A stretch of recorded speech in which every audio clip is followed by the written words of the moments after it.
Click the links, join channel here over at Subscribestar. I got a mailbox. Mail me some comics if you wish. So, this feels like globalist propaganda. You look at the three kids on the screen, like, this just feels like some kind of checklist for Hollywood woke propaganda. How dare you say what is so obviously true?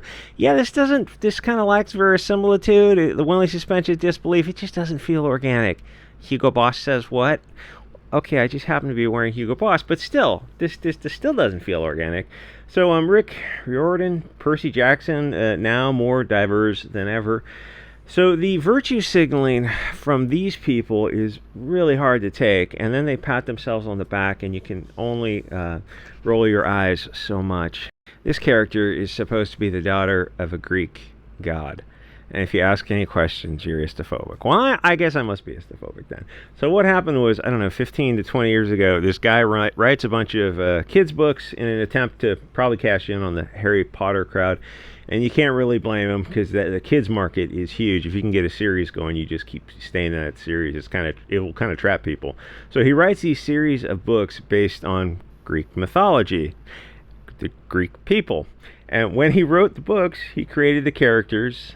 So what he wrote is what the organic original story is. It's locked into concrete. You can't change it after you wrote it. It's what you created, no matter what J.K. Rowling tries to do. Oh, no, they're actually all gay. And you can make them all any color of the universe. Like, okay, just go away, J.K. Rowling. Like, everyone's tired of her. So, you write what you know, generally. So you usually sort of self-insert you and the people you know into the books. So the kids in the books probably look like him, the friends he knew growing up. That's what you expect. It's what makes a good story. He didn't write the characters with black and Indian kids because that isn't him. Why would he write something that he isn't? And I have to wonder, if he wrote a book like that with the cover black, white, Indian, whatever, would it have sold as well as what he originally wrote? The question is, if that's what he wanted, then why didn't he include them in the original book? Probably, like I said, it's not organic, and also it might have hurt sales. You know, he wants to cash in, so he's like, well, let's just make them appeal to the largest audience. So he wrote what captured the biggest market, and he definitely cashed in on it because he wanted a successful book and he wanted to buy a Ferrari. Then they made a movie a few years after the books, and I don't think it even quite broke even, so that took the wind out of the IP's sales.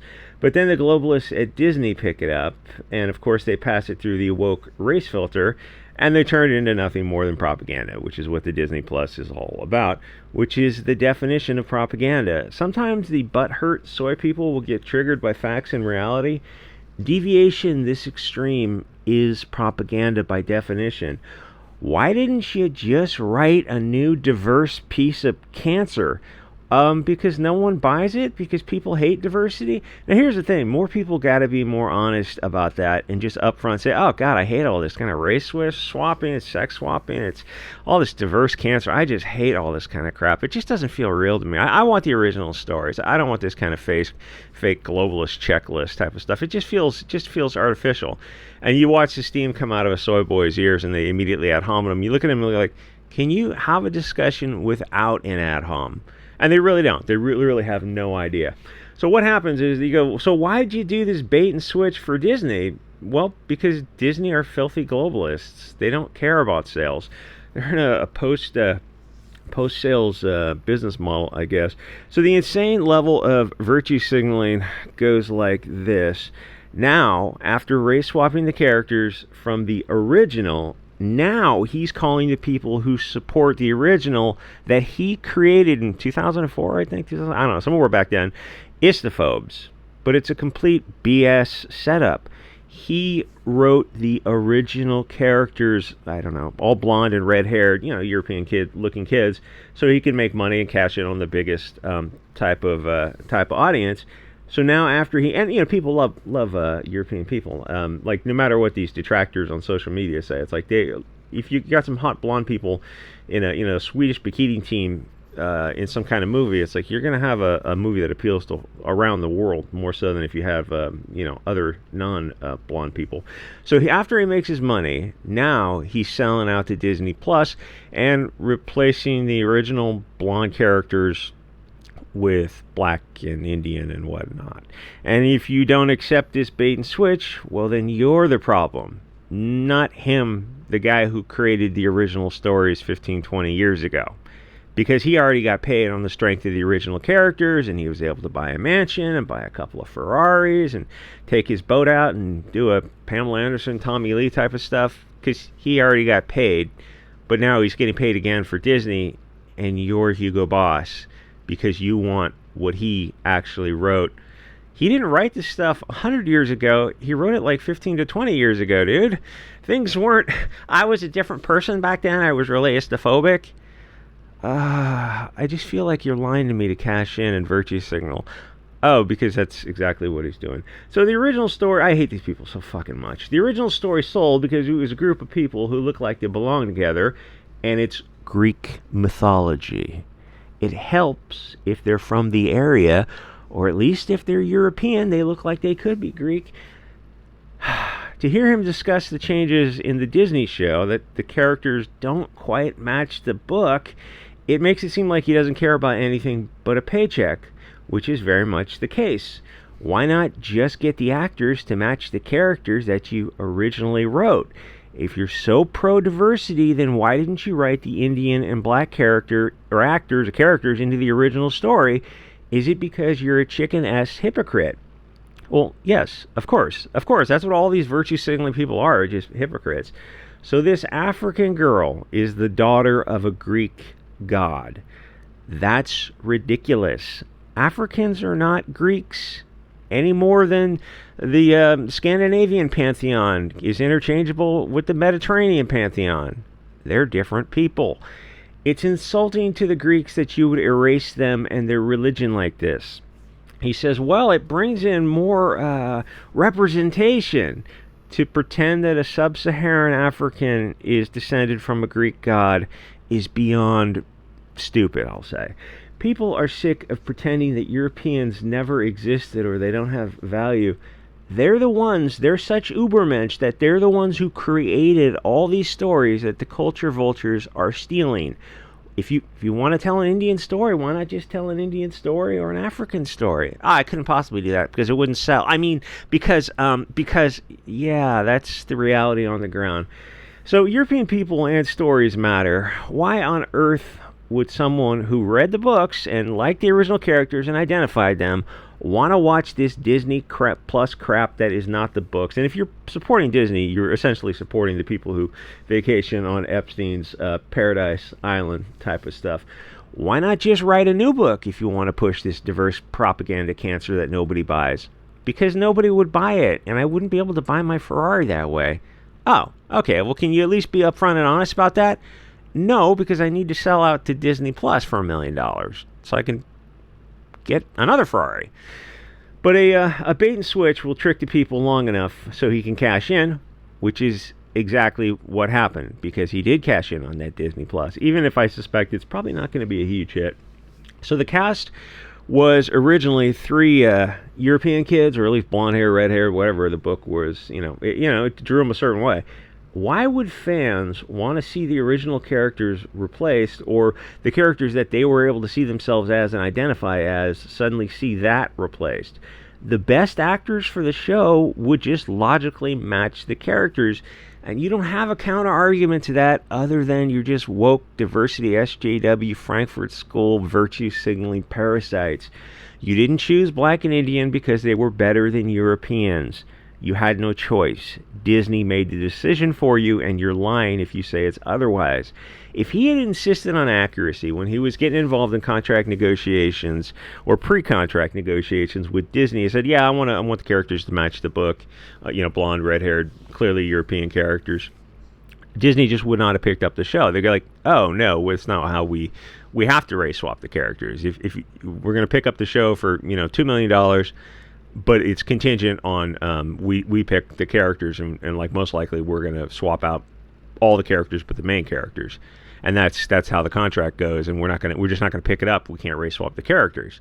And you go, that's kind of weird, because if you didn't swap the characters, the show would be very successful. It would be more successful. Everyone knows that, because it would be original, be organic. It would match the books, which is what people want. That's why Rings of Power bombed so hard, or Witcher, or Willow, or all the other kind of crap they're coming out with. People just want it to match the original stories. Like, this isn't Lord of the Rings. Istaphobe says, what? That's not an argument. You're not refuting my point. There's no rebuttal offered here. Get Hugo Boss or something.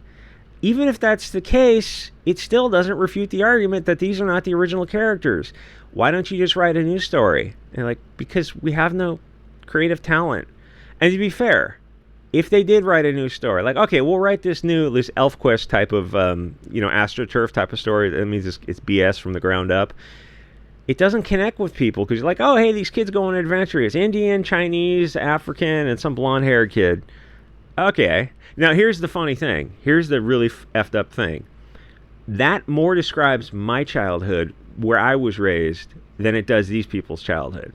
When I write stories, I know this is going to sound bizarre, I actually do write the black and at least Mexican characters into the story, because those are the people I grew up with, and those are the people I actually know now. But that's organic to me, and in most of these stories, it's not organic to the people who write it, and it comes across as not organic.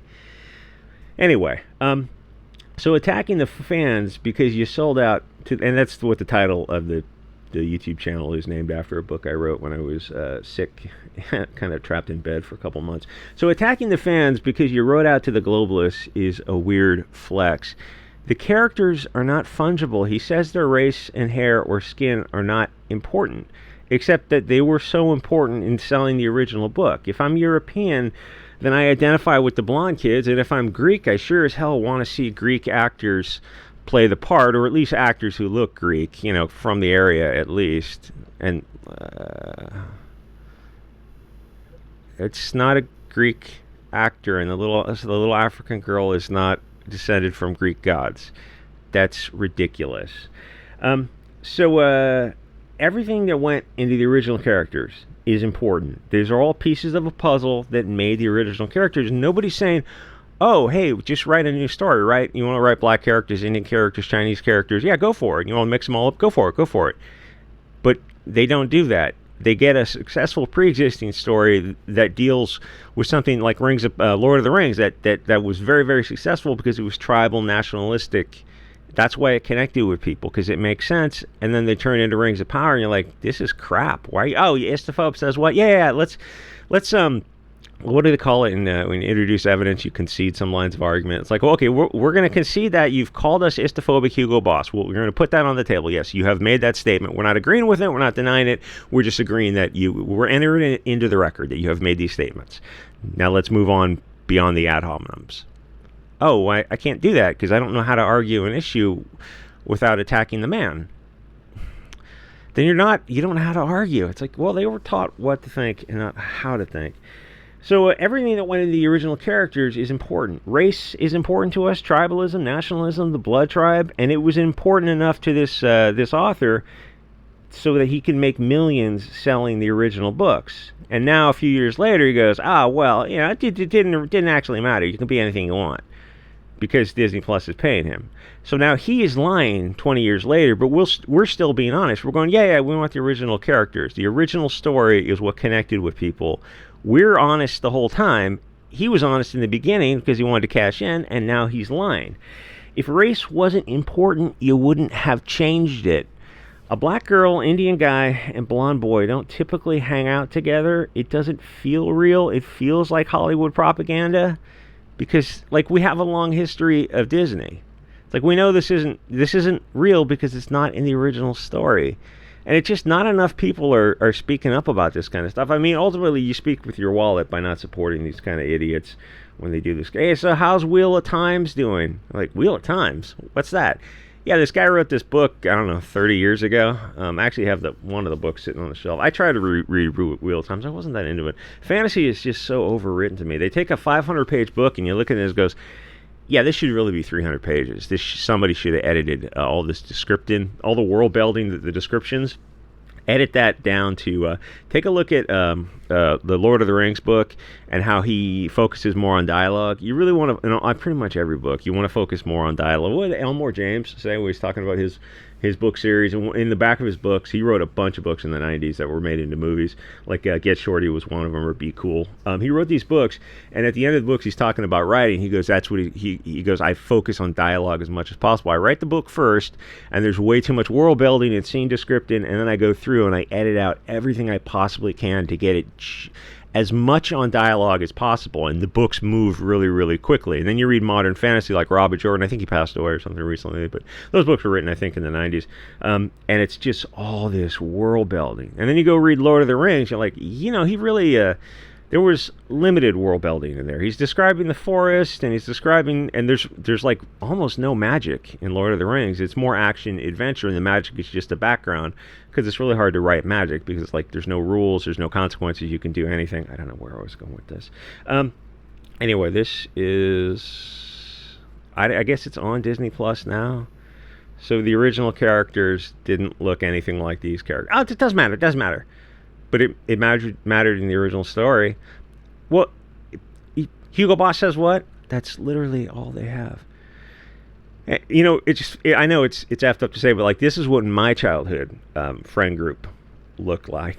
It's weird that you're so istophobic now. I'm really not. There's a big difference between being honest and istophobic. And the left-wingers, they don't get that. Like, if you say, you say black or white or African or Euro or whatever, you're like, we're just talking about an objective situation, and they lose their minds because they're so uncomfortable around people who aren't their tribe. It's you look at our group of people, it's like, oh, it's this I don't know what you call it, the far right extreme istophobic group of people, and then you look at like our friend group, and it's like, yeah, so the black guy over there and the Chinese guy over there and the Indian guy over there, yeah, well, you're all istophobes together. And then you look at the Antifa left-wing group, and they all look exactly the same. Like, so something's not adding up here. Well, you guys are all istophobes, extremists, but it doesn't have to make sense. It just doesn't have to make sense. You look at the left wing, you're like, you guys are the problem the whole time, weren't you? You're terrified of people who are not who don't look like you. They really are. They really are. That's why they're like, you see BLM, hey, how did the Chaz work out for you kids? Well, we started a garden. Yeah, I saw that. I saw that. How'd that work out? Then we segregated the garden for non-white, white, and then we sub-segregated the non-white into black and Indian, because Latin and Asian are too close to whiteness for us. Okay. Good luck, you fucking rejects. Anyway, like, comment, subscribe. Join me over at Subscribestar for some other videos. I'll see you guys all next episode.